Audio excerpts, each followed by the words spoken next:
With the other hand, look at the continent of Africa. You see all over Africa they claim that they've won their freedom, there's some kind of independence. But all over the world we see we are worse off in the continent of Africa today than we were 50 years ago, because we are more confused today than we were 50 years ago. We have to struggle as one people. That is the work that this organization is doing to win our freedom and to win our liberation. More than that, we are struggling in unity with allies all around the world who are struggling against the same social system. We have to recognize that. I cannot say more than the significance of recognizing who we are as a people. You will never win your freedom trying to hold on to what they call America. America is a fraud. It is a fraud as an idea, as a concept, as a nation. It is a fraud. It is a fraud built on stolen land.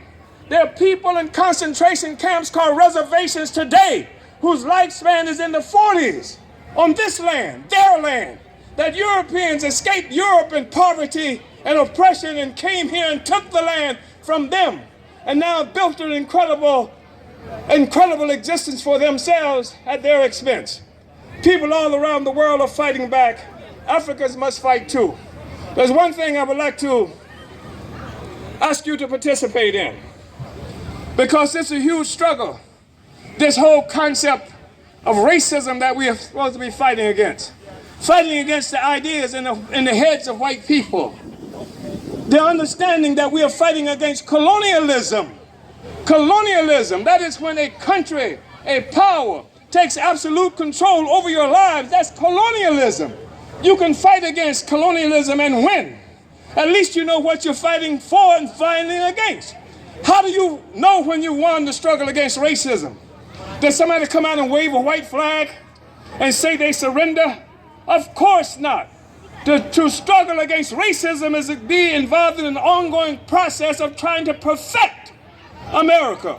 What we have to do is free ourselves from America.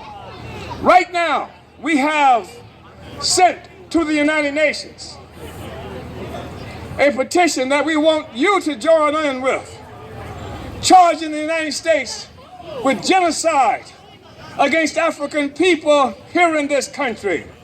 It's an important part of the struggle, not because we expect the United Nations to solve any problem for us. We recognize that it's up to us as a people to win this struggle. But there are people around the world who are confused about what we are struggling for and what we are struggling against.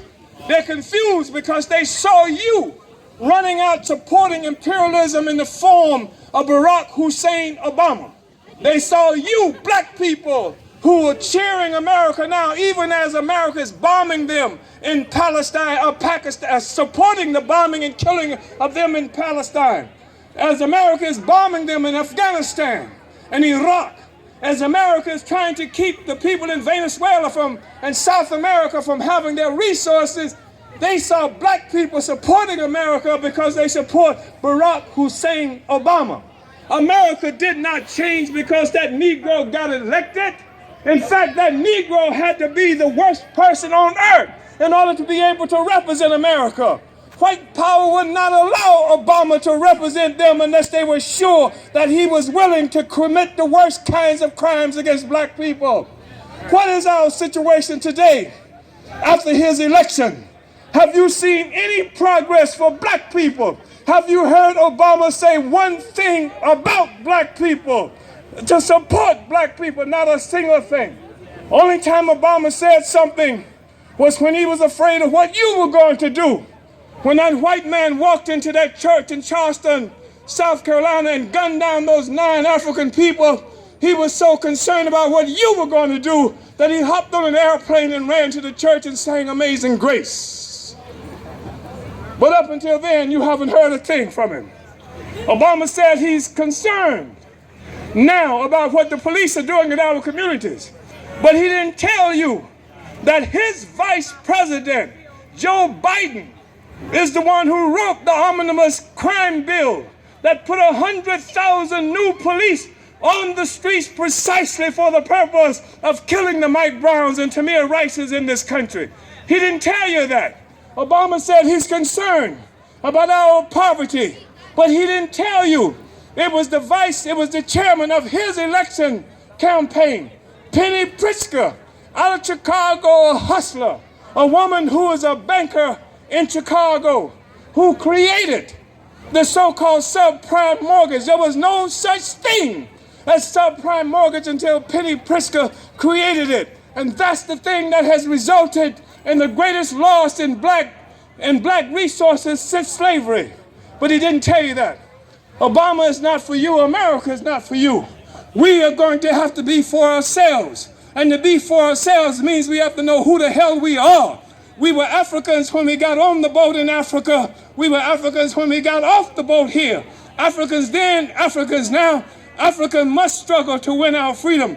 We say ease where lake to. It means the land is ours. It's a call and response. I say ease where lake to. You say E Africa. I say E Africa. You say ease where lake to. And together we have said Africa is our land. Can you say that? Yes. Ease where lay to. E Africa. Ease where lay to. Catholics in the house. There sounds like Catholics in the house. You can do better than that. Ease where lay to. E Africa. E Africa. Ease where lay to. Oh my goodness. We'll work on it. I want to say another call and response, and then I'll move. And it's up here. I say one Africa, you say. One nation. I say one Africa, you say. One nation. I say one Africa, you say. I say one nation, you say. One Africa. I say one nation, you say. One Africa. One Africa. One nation. One Africa. One nation. Uhuru. Uhuru. Israel to. E Africa. Uhuru.